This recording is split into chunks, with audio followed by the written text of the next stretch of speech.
WikiLeaks was founded only 4 years ago, and 2010 was probably its banner year. It's put out thousands and thousands of documents on the Iraq War, on the Afghanistan War, and most recently, I think 250,000 documents it has from the US State Department. Has it, though, changed the world? Has it changed the nature of the information flow, the information we want, the information we can expect? Has it, in the words of the noted philosophers Roy and H.G., meant that too much information is never enough? Or are there some limits on what we should know? To help us sift through some of the issues tonight, I've been joined by Paul Ramadge. He's Editor-in-Chief of The Age, a job he's held for 2.5 years. The Age is part of the Fairfax stable, and along with the Sydney Morning Herald were the Australian newspapers, the 2 Australian newspapers who have published and have had access to the WikiLeaks cables. Suelette Dreyfus is an academic and research fellow at Melbourne University. She's author of Underground, Tales of Hacking, Madness and Obsession on the Electronic Frontier, a book co-authored by one Julian Assange, whose name might come up a bit tonight. Julian Burnside QC is an Australian barrister who specialises in commercial litigation, but is also well known for his work on human rights and on refugees, and incidentally, I'm led to believe is an official living national treasure. Something to which most of us can aspire. Happily for me, a person who asks questions for a living, the WikiLeaks saga, intrigue, raises many questions. Tonight, I hope we'll cover some of those and hope that the panel may fill in some of the shades of grey between black and white opinions that we hear. I'll start, as press gallery journalists are so often accused of doing, with the personal. And to Suelette Dreyfus, you know Julian Assange. What's he like? Well, he's a very colourful character, but that probably doesn't come as a surprise to anybody here. He's highly intelligent. We worked together for nearly 3 years on Underground. And I think that he spent a great deal of time thinking very hard about how he could do the most positive thing for the world in terms of corruption and that sort of thing with the technical skills that he obviously had. Is he entirely motivated by good? I think so. I mean, no, you know, there's obviously a lot of there are people pulling in both directions who have very strong views about him, and I don't think anybody is a saint, but I think at the same time he's very motivated by the idea of changing society for the better. And I know a lot of deep thought went into what mechanisms could be constructed that would most effectively allow people to do that. And in a sense, I think what WikiLeaks has done and what the other leaking sort of bodies that are coming after it are doing is combining technology that has already existed, but in new and interesting ways, and applying those in a social setting to evoke change in a positive way. Julian Burnside, does it matter who does the leaking or the putting out of information? Does the character of Julian Assange and what motivates him matter? You need to distinguish between the person who does the leaking and the person who publishes it. Obviously, a person who leaks information that is secret faces some difficulties, and if you're asking me as a lawyer, well, then I would say that was a problem. But the question of whether it matters who republishes it once it's in the public domain, I think the answer is probably no. And I suspect that the motives don't matter very much, although it's not difficult to see that if material was republished that was demonstrably damaging either to individuals or to a company or to a country, then you would view that person with scepticism, especially if you knew that they were trying to harm someone. You know, but my impression of everything I've read about Assange and everything I've heard him say is that he is actually genuinely interested in doing good, according to his own lights, and I don't think he would leak secrets if he thought that that would do harm. Paul Ramadge, did you have any contact with Julian Assange when you were publishing WikiLeaks cables? No, I didn't. I didn't have any direct dealings with Julian at all. And would you like me to just pick that up on what did we do? Yes, and in fact, your process, the process that The Age and the Sydney Morning Herald went through was quite different to the I guess, the authorised publishers like the New York Times and the Guardian. Yes, so I think a nutshell summary of that would be that there were 5 leading major media organisations in the world that came to an arrangement initially with Julian Assange. Some of those arrangements have been seriously tested for a variety of reasons.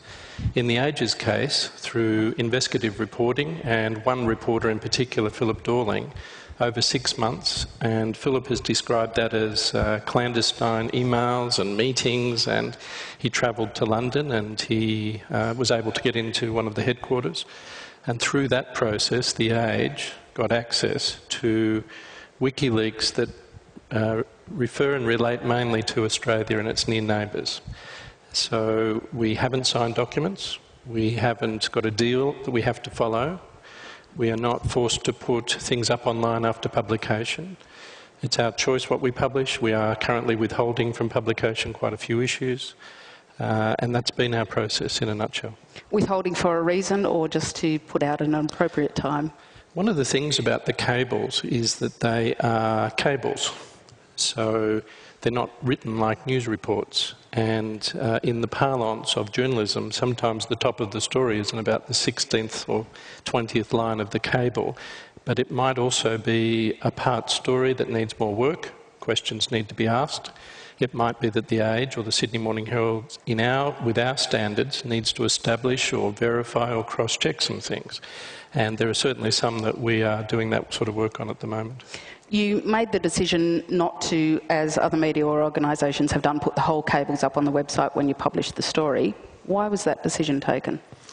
There are multiple stories in different cables, and again, because we're not beholden to that rule, we are continuing to, and there's that point, and the other point is you can take one cable and then 3 or 4 others and put them together to start to get a story. So our purpose is to actually do our journalism thoroughly, as well as we possibly can, rigorously. You know, I think every story actually starts with questions, as you said. What is the story? How much can we trust it, etc. Well, this is a bit different, this case, but there are elements of things that are said that we think needs more checking journalistically. Suelette, what do you think of the layer of the process of journalism that has gone across these WikiLeaks cables, whether it's been done by the kind of authorised publishers or done by an organisation like The Age? I think it's incredibly innovative, and it's absolutely, I mean, to me, it's fantastic, and it's where journalism, in a sense, ought to be headed. But the cables still are subject to the sorts of things that Paul talked about: checking, verification, collating the information, and not necessarily putting it all out to the audience to read for themselves the context. And that's why it's so innovative, because it allows a small, totally digitally based publisher to work with a larger or very large set of print publishers in ways that brings each of their strengths to the table and still manages to get the story out and get it accurately. And you know, the idea that you have these original documents that in other cases are being put up right away, perhaps eventually you will put up right away. This sort of sunshine journalism, I think, is fantastic in a world where people are increasingly very cynical about journalists, journalism, and politicians, because the original documents augmenting the story provide the unspun truth. And in a world of spin, that's really important. But we don't, certainly in the Age's case, see all the unspun truth yet. No, that's true. We have in a couple of the original cables, and I can't see why we wouldn't at some point. It's not our intention to unnecessarily withhold them. It actually brings us to a point that I think is very important, and that is good journalism takes time. It's something you have to invest in. You have to not assume everything, and so I would certainly, from my perspective as editor-in-chief of this paper, want to know that we covered every base before we kind of rushed to publication. I think that's one of the things that emerges in a discussion about having a lot of information out there. For example, get it and publish it, get it and publish it, get it and publish it, without a get it, think about it, work it over, publish it model. So we are seeing quite a distinct change, I think, from old media traditional methods, generations old, to a new technologically based form of information that does raise some questions. Julian Burnside, do you have any wariness, caution, maybe because you're a lawyer, about the WikiLeaks methodology of putting up documents wholesale on a website? No, and I'm actually grateful that there are organisations like The Age who make the stuff manageable, and that keeps it interesting. I mean, anyone can go to WikiLeaks and try and trawl through the whole body of material, and you'd get sick of it pretty quickly. But to have thoughtful journalists pick the important pieces and join the dots, I think immensely increases the power of WikiLeaks. And that's interesting because if the Americans think that Assange is a terrorist or a enemy number one, or, you know, guilty of treason, well then I suppose that would make Paul and maybe Rupert Murdoch even more important, because they are the ones who've made the material so powerful. But doesn't I haven't heard anyone try to accuse Rupert Murdoch of Swedish sex crimes or even treason. Doesn't it, though, and I'll pose this to all of you, doesn't the intervention of the journalist process, of what some people describe as a gatekeeper, isn't that somewhat antithetical towards the WikiLeaks kind of charter that all the information should be out there for all people to see in its form, so people can make their own decisions? No, that's not being a gatekeeper. You can go to the source if you want to. The fact that someone is giving you a selection doesn't prevent you from seeing the rest. What it does is save you the trouble of going through it to find the most interesting bits yourself. And that's why I think the press, the mainstream press, have probably magnified the power of WikiLeaks 1,000-fold. And I know from discussions that I had with Julian some time ago that he certainly was really bemoaning the dying of proper investigative journalism. You know, this is a decade or so ago, and it certainly was a motivation in his desire to start WikiLeaks, because he sort of saw exactly what you were speaking about, Paul, the need for taking time, analysing, you know, getting the original documents, all the rest of it. I don't think that they're mutually exclusive. You can have one and the other. So it's quite important that is, although WikiLeaks as a presumably small organization may not have the resources of a large media organization to do that, in partnership, essentially what you get is really fantastic investigative journalism as the outcome. Does WikiLeaks have any responsibility, any duty of care to go through a set of documents before it puts it up to make sure it's not putting any lives at risk, it's not unfairly treating the subject of the documents, or is just putting up the documents and letting people decide for themselves enough? Well, I think that's a very good question. And I think the other question that's related to it is, have there been circumstances where WikiLeaks editors have intervened and changed the information for purposes that we're not really clear about? I think, and so as I mention this, my position is that WikiLeaks is part of the media. WikiLeaks is part of a broadening of the sources of information, and it is, as it stands, offering more transparency on the most important issues of our lives. It gets a big tick. I think where, for me as a journalist, and surprise, surprise, journalists think like this, is the jury's out a little bit on a couple of other things, and that is editorial protocols and their processes. I'm very interested in the debates in and around the video collateral murder, for example. Why did they choose the footage that they showed? How was that footage edited? Why were the titles and the radio transmissions edited? And why, and I would say why, oh why, was a George Orwell quote also put on one of the frames? Now, for me, that changed the equation. Now, there's a book out, it's just out in the past couple of weeks, here and overseas, by a fellow who was Julian Assange's right-hand person, Daniel Domscheit-Berg, and yes, he appears to be quite disaffected, to be fair to say, and yes, because he's in that state, he's raising issues, but he himself says it was a mistake. So, it's great to have WikiLeaks doing some things that increase transparency. We have a right to know, is where that starts from. But I think over time, the truth has also got to come out about, are there any other motives? How does that news organisation work, for example? So let WikiLeaks grow up out of a hacker culture, not a journalist culture.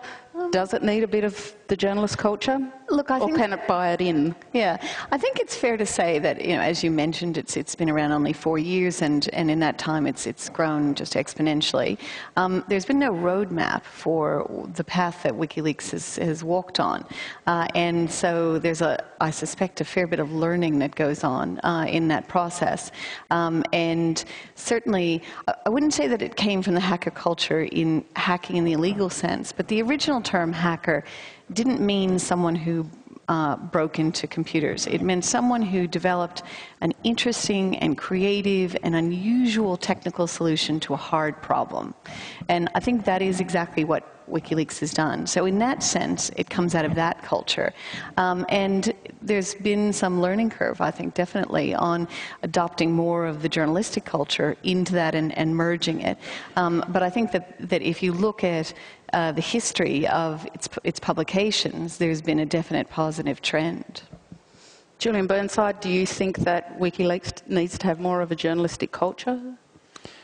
No, and it doesn't trouble me much if they do edit things, and in particular that video, it didn't trouble me that they had editorialised somewhat with it, because that video was probably one of the most powerful things anyone has seen coming out of the Iraq War. I mean, most of us, many of us at least, have had grave reservations about what's going on in Iraq. But it was powerful without the editing, wasn't it? Well, perhaps, but maybe they just couldn't help themselves. And, you know, I'll forgive them that, because the value of what they put out was very great, regardless of the editorialising. And I don't think the editorialising diminished that to any significant extent. I must say, it made me think back to the days of the Vietnam War. You know, that was, you know, famously the first war that was fought on our TV screens. But what was on our TV screens was very carefully selected. And it's interesting, I was recently in the Museum of the Remnants of War in Saigon, and there you see, in a very understated way, the Vietnamese view of what they call the American War, and photographs of atrocities that we never saw. Now, if WikiLeaks had existed then, I suspect the Vietnam War would not have lasted as long as it did, because the public in America, in Australia, and other countries would have said, this is appalling, you just can't keep doing it. But doesn't, if WikiLeaks chooses to selectively edit a video or selectively leak some of the material it has and not all of the material, doesn't it then commit some of the sins that journalists are accused of doing, which is not being completely open with the truth? It depends on the nature of the editorialising. I mean, selecting your material might or might not conceal truth. But when what they're doing is shining a light into dark corners, every little bit of information you get is useful, unless there happens to be a little bit of information next to it that completely nullifies it. Now, no one is suggesting that they've done that. I mean, you know, we would have heard pretty quickly if that was the case, but it's not. I would also add on the video that we're talking about an organization that's embracing new medias, okay, and that's publishing through new medias, and there has to be a degree of experiment of what the lines look like, of what interpretation looks like. So on a daily paper, you have a journalist who takes data, interprets it typically, and then writes up the story, and most people never see the back data to that. In this case, you see most or all of the back data, but there's a layer of interpretation going on to make it easier for people to understand. It's done in a video format, it's YouTube, it's very, you know, it's different. I think it's actually fantastic that they're able to do this. And let's not forget the critical thing about that video, which is that there are a whole lot of lies told about it. And it isn't just the content of the video that is shocking. It's the fact that the US military denied a whole set of things around that video, including, you know, that people were killed, or were they really armed, or how many people were killed, or were they insurgents, or were they, oh, and there were no children there, by the way, but yes, there were, and they were shot, you know, and the fact that these lies went on, and how compelling the video is, just illustrates to me that that's the most important part of it. I'd just like to add a few points there, and apology if I'm asking questions, because I have questions, and that they relate to these things.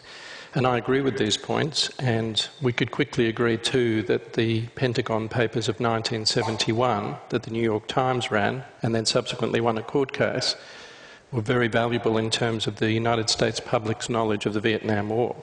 And much of what we're talking about fits the same thing. Why does WikiLeaks have a manifesto on its website? Why don't they just have a code of conduct? And what is a manifesto, and why do you need it? The second point is, how much thought went into private manning? There's a very interesting portion of the book by Daniel Domscheit-Berg that deals a little bit with this, and I'll accept that I think he's a disaffected former insider who's broken away. And without putting, an absolute factual point to it, he does reflect on the issue at a particular point, seemingly without protocols, they had been discussing how dangerous the material was in the broad that they were about to publish. He makes the point that after Manning, the nature of the conversation changed, and it wasn't just the nature of how dangerous the material was, it was the nature of how dangerous that material could be to a source. So I think WikiLeaks, Open Leaks, Green Leaks, more to come. We will have to judge in the wealth of time what worked, what didn't, were some mistakes made, were they quickly corrected.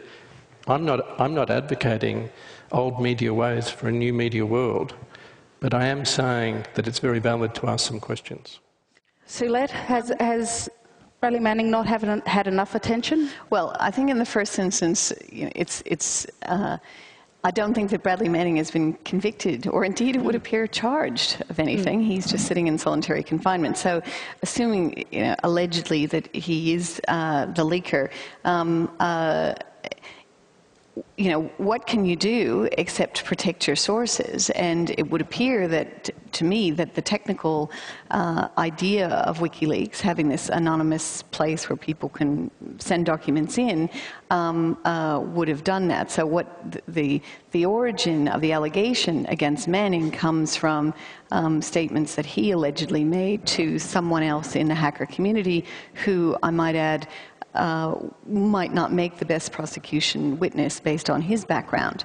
But there was something I just wanted to pick up on, one of the earlier points, which is that just recently, in the last couple of days, one of the Supreme Court justices in the US, Breyer, was asked about WikiLeaks, and he didn't give a direct answer, because judges never seem to. But perhaps Julian can interpret. Yeah. But he did say that these issues revolve around First Amendment rights. And specifically, he said two things: that the First Amendment doesn't protect all expression, free expression, and particularly that it wouldn't protect it where you were disclosing the specifics of a secret weapon, which would not be permissible, and nor was it permissible to shout fire in a crowded theater. And I actually have some questions about that, because in line with this view of asking questions, I wonder, isn't it okay to shout fire in a crowded theater in one circumstance? And that's when the truth is there is a fire? but hang on, that's what Breyer was saying, that you can't shout fire in a crowded cinema where there isn't a fire. That actually goes back to Oliver Wendell Holmes, I think, in the 1930s. So, but so I would actually draw the point that I think WikiLeaks is crying fire. And there's a fire. And there is a fire. And therefore it is protected under freedom of speech. And I would also question the first element of that, which is the it's not permissible to disclose the specifics of a secret weapon. Well, you might not want to say how much plutonium was in there, but does that mean that you can't say that there is a secret weapon?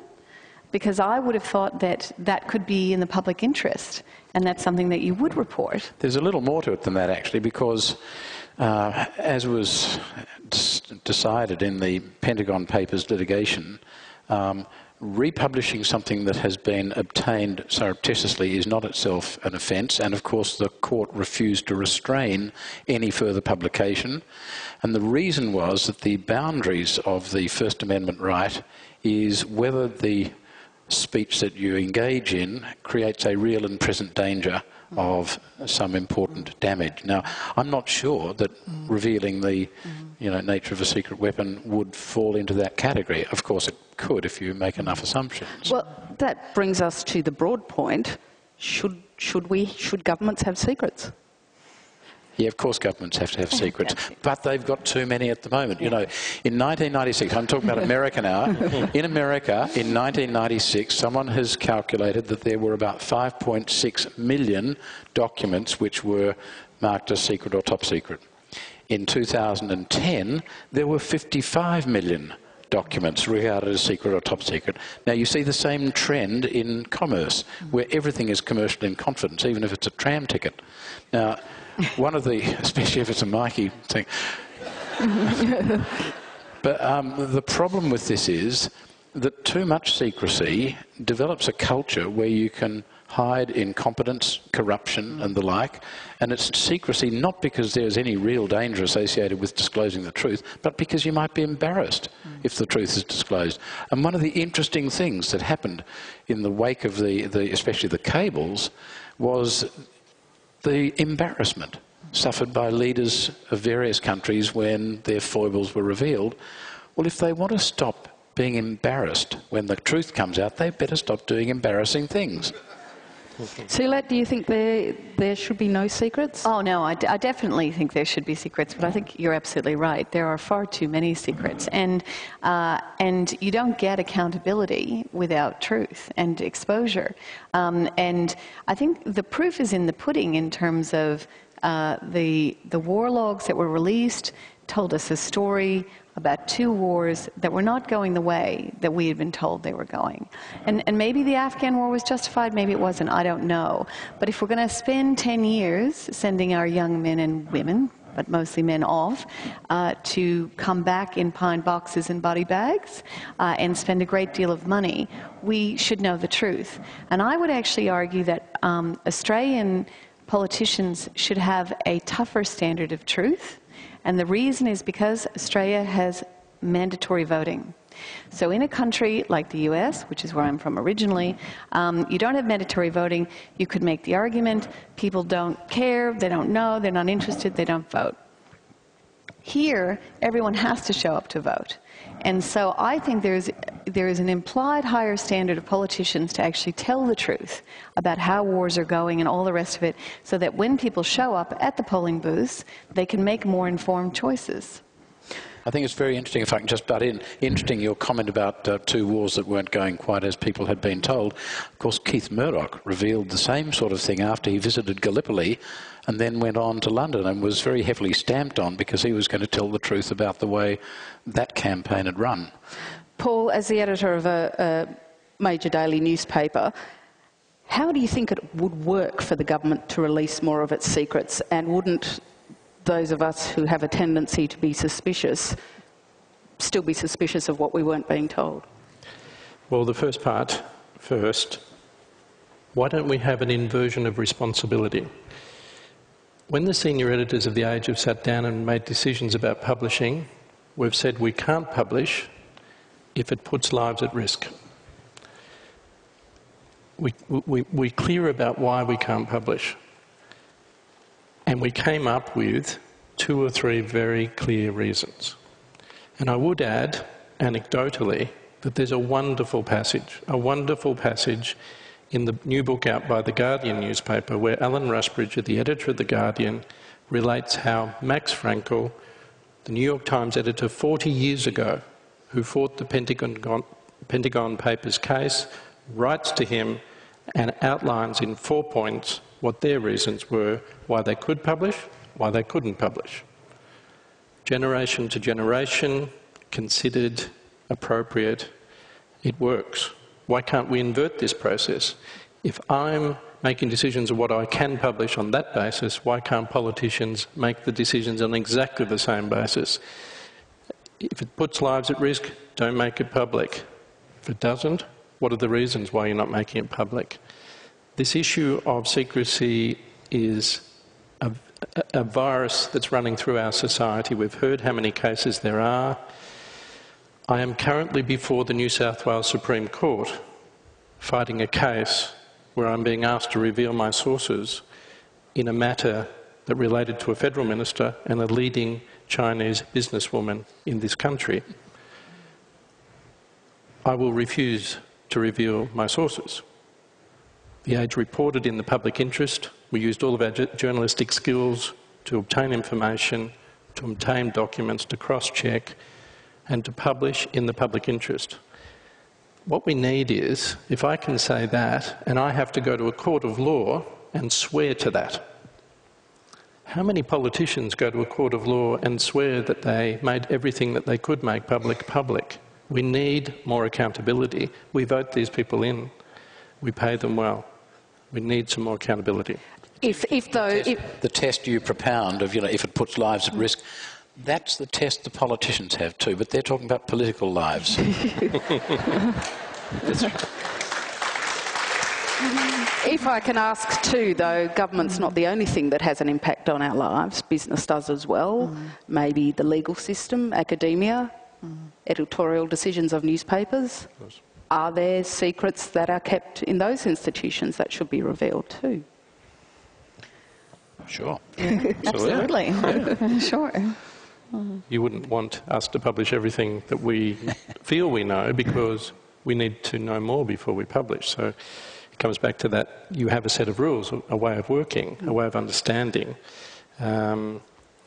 Look, WikiLeaks has forced this, and other organisations in the world in which we live, and the rapid flow of information has forced it. There was a very good article by Mika Sifri. We took a little extract of it in, I think, last Saturday's Age, and Mika is, I think, co-coordinator of the Pro-Democracy Forum in New York, and she calls this the age of transparency.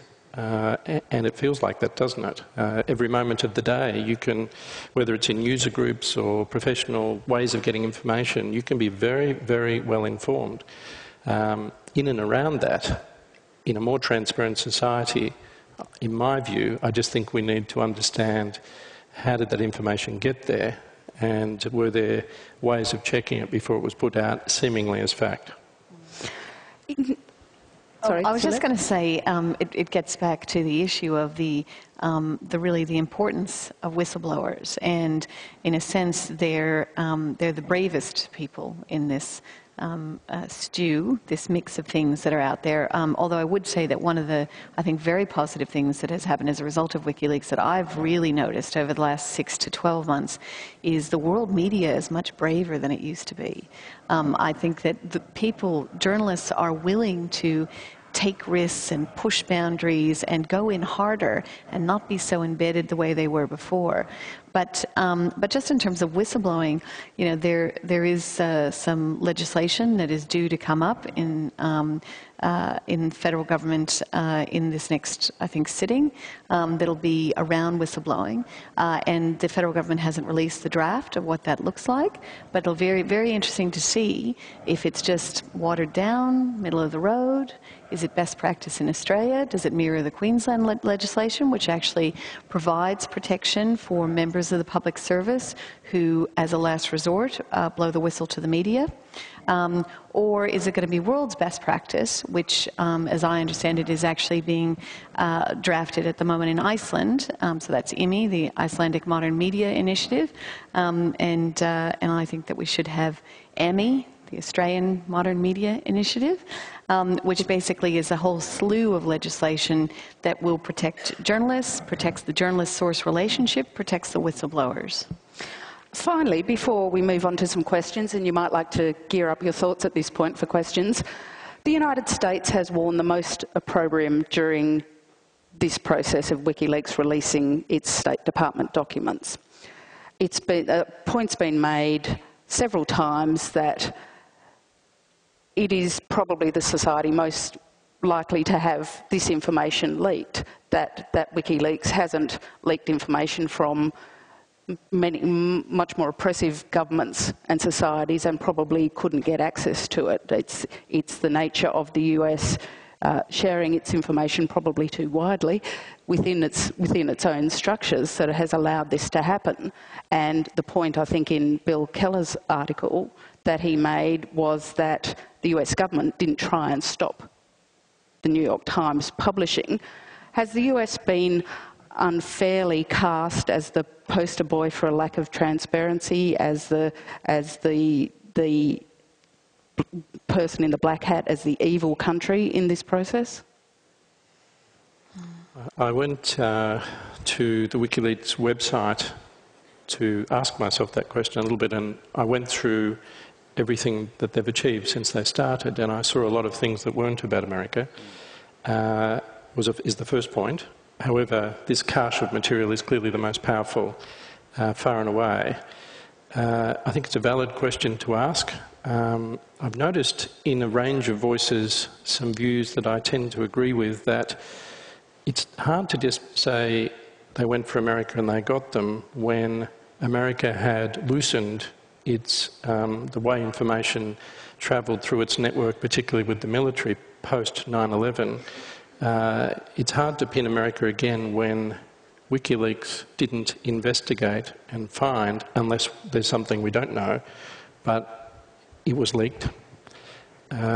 So if it's leaked and it starts to become public. So there are still deeper understandings before we could say that America's been targeted, but the reality is this is very hard-hitting for the US. Yeah. I worked for many years as a professional journalist, some of them on a newspaper, and you can't always pick where the material comes from that comes to you, but you still have an obligation to report on it. So I don't think that WikiLeaks could have quite fairly withheld material and said, well, you know, we've had our quota of American stories this year. And so in that sense, I don't think it's unfair. The vehemence with which the US has hit back at WikiLeaks is something else entirely. So the idea that, you know, a member of the US Congress would call up a private company and say, you should no longer provide web hosting. It's like saying to The Age, you should no longer print this newspaper. That is something else entirely. And I suspect that the battle has escalated because the US government really escalated it on the other side. There's a simple solution to all this. The simple solution is be more transparent and make more ethical decisions. It's not that hard. I agree with all of that. And, you know, the fact that America is the global superpower, I guess, puts it in the frame a bit, you know, for special treatment. But they did have a go at the Icelandic bankers as well as other people from different countries. But there's another element to this story that I think is very important. I think the Australian government deserves to be roundly criticised for casting Assange adrift at the very time when he was entitled to expect.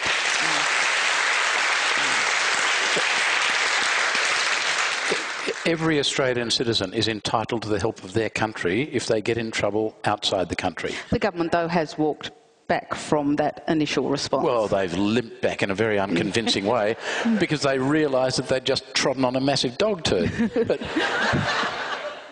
But the reality is that they did to Assange exactly what they did to Hicks earlier. It just sort of, okay, he's in trouble, well, he's a terrible person, the Americans don't like him, so we'll throw him to the dogs. And that's outrageous. You know, we are all at risk if our government is willing to treat any of our citizens that way. Leave aside the fact that they're embarrassed because they look like idiots or liars when they light is shone into the dark corners, but the fact that they will openly abandon one of our citizens, I think, is really scandalous. And we should never forget they did it. Does it fill you full of just a little bit of happiness that they walked back so quickly? That they may have learnt something from this?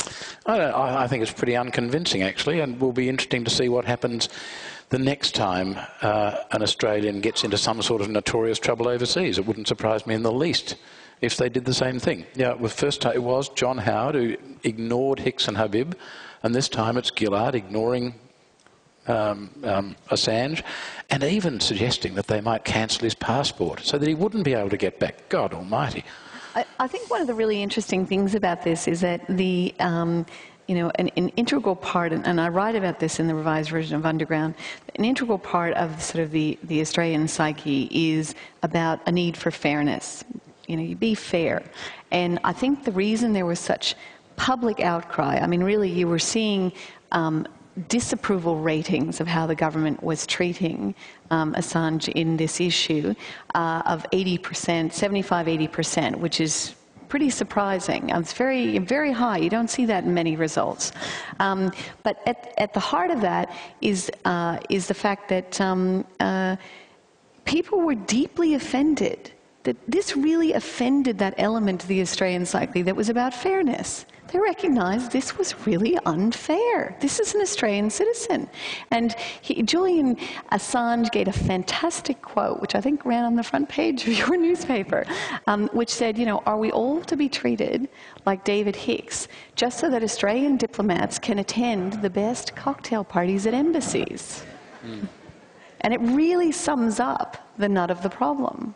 Although, let's be candid about it, when Hicks was cut adrift by Australia, it took nearly 5 years before there was a groundswell of public opinion in his support. Now, it's interesting that in both instances, the knee-jerk response was, well, they're terrorists, brackets, therefore they don't count.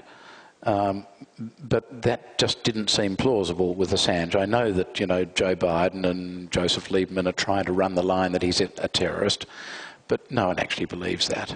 No one thinks that makes any sense at all. And I think that's why the public responded the way they did so quickly, because they could see it was hopelessly unfair. It is a pity they didn't see it was equally unfair in relation to Hicks. Yeah. Paul, you might not be able to say or want to say, has the government at all tried to stop publication of any of the material you've been publishing? No. One of the interesting things is that the reaction has been quite mute.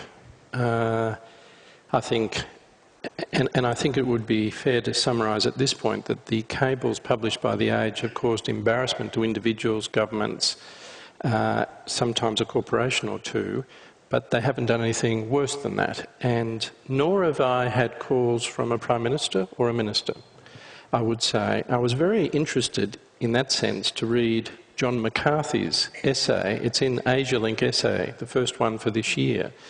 A former high-ranking diplomat for Australia and much noted. And John accepts that point too, that what's been published isn't really too worrying. And he broadly accepts that also this is here to stay. So I haven't had too much pressure. Very interesting indeed, actually. And a little bit surprising. One of the things that has been written about, and it's something you notice when you read the cables, is that it shows there are some surprisingly good writers in the State Department in the United States. And I have to say, a particularly entertaining account of a wedding in Dagestan, if you want to Google it. Is that actually a good thing? Are there people out there picking these people out to write a few movies or telemovies? You'll recall that I said we had to go through the cables closely and find the things worth publishing. So cables can be cables, and they can be discursive and contain a lot of different things. So yes, it's at times entertaining. I would make the point at times quite a lot of hard work to go through. They're not all well written. And there's also been some commentary as well that what it actually does show at the United States, that on a lot of things there's not a huge distance between what it says publicly and what it says privately. Does some of that offer some comfort to people who think they're keeping too many secrets? Yeah, some. Yeah. But I still think politicians oughtn't to be allowed to lie to us. Yeah. You know, if they don't want information in the public domain, they keep quiet. Yeah. But lying to us, I mean, you know, I've said before, I think it ought to be an offence punishable by disqualification from Parliament for politicians to mislead or deceive the people they're supposed to be serving. Transparency has many shades as well. It's not always an absolute truth that's the issue. Not answering questions in the public domain that are seen to be critical for Australians while doing something behind closed doors is one. Giving a half-truth when the full truth would have revealed the actual story. There are many shades in the issue of truth, so I think it's very, very important to always understand that when dealing with politicians. And I don't think that, for example, taking the war logs, the Iraq war logs, I don't think all the news is bad for the US. I think that people have a much more intimate view of what it is to be a soldier in Iraq, what it means in terms of your safety and your day-to-day life. And these are not bad things for people to understand, partially because you want to understand if you're paying a lot of money in your taxes and you're sending your sons off to war, what does that mean? But partially so that people can make decisions about, you know, is war really the last resort? When do you cross that line? When do you make that decision? And in some ways, I guess, it presents a view that is almost supportive of some elements of the US military, ironically, despite the fact that it's obviously a great critic of WikiLeaks. Hi, my name is Sue. I'm just wanting to know, these days documents can be doctored, images can be changed around any way, shape or form. How does the public know that what you're producing is the truth, and what concerns are there out there that some of it's not the truth? Paul, I can throw that to you. Sure. What you describe is the lot of newspapers and other media in everything we do, in terms of we gather information, we assess it, we take elements of it, we try to understand the story. We don't at all turns, as WikiLeaks has done, and change the equation somewhat, put original documents up whenever we can.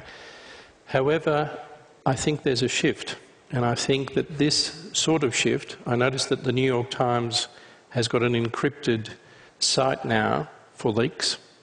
I noticed that a couple of other major news organisations are going quickly to that as well. I envisage that in the years ahead, things will change quite rapidly. How do you believe any media organisation in the current situation when the documents aren't there? You have to have some faith in the fact that those media organisations are captive to the laws of the land, and they're many. There are mechanisms to challenge the media organisations, whether it's the Press Council or other things.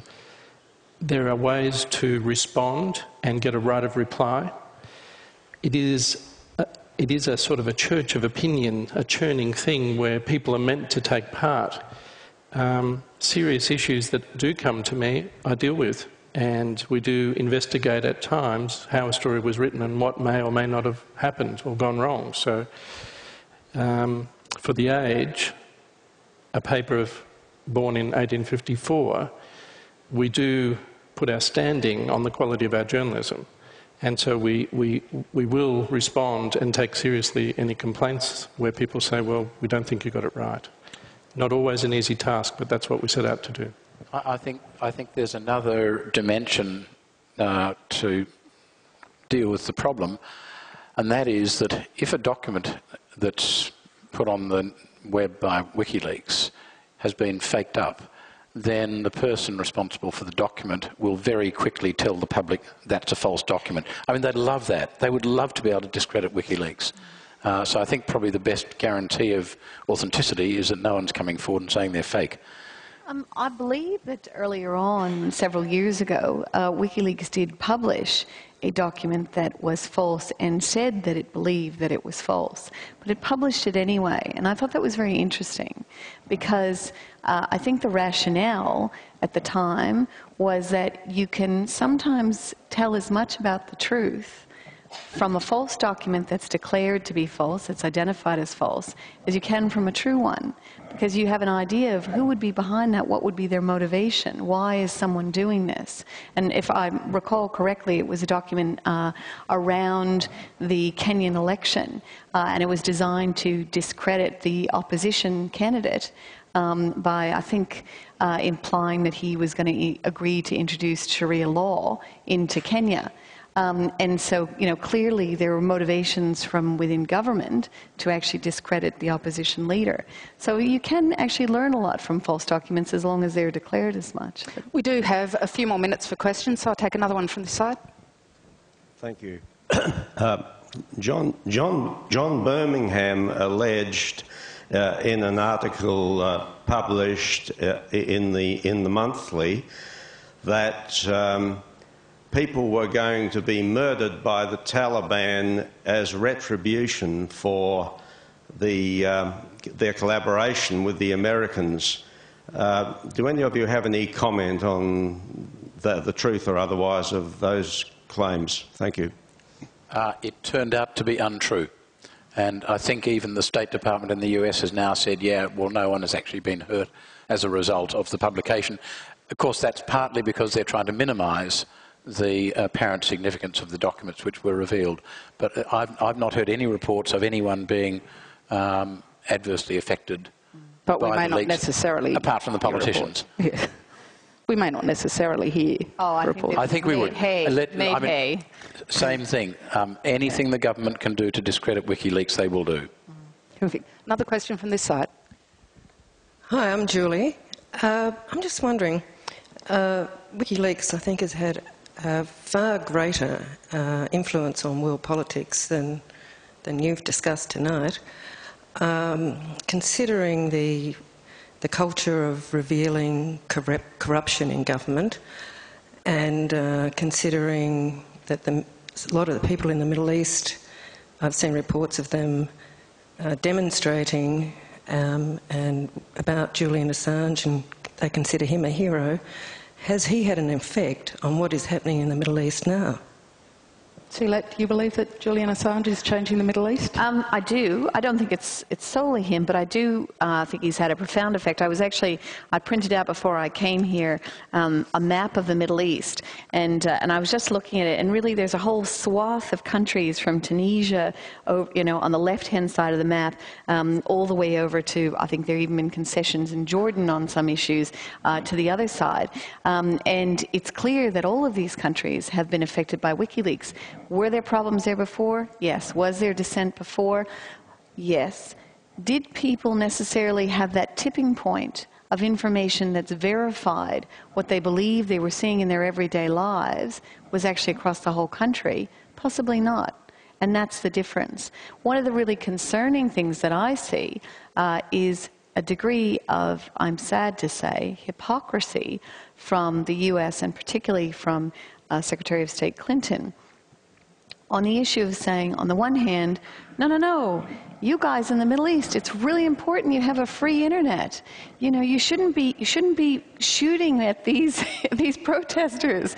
This is very bad. This is just peaceful civil disobedience. And on the other hand, they're trying to shut down WikiLeaks through every means possible. It seems to me to be very hypocritical. And I'll take one more question from either side. From this side first.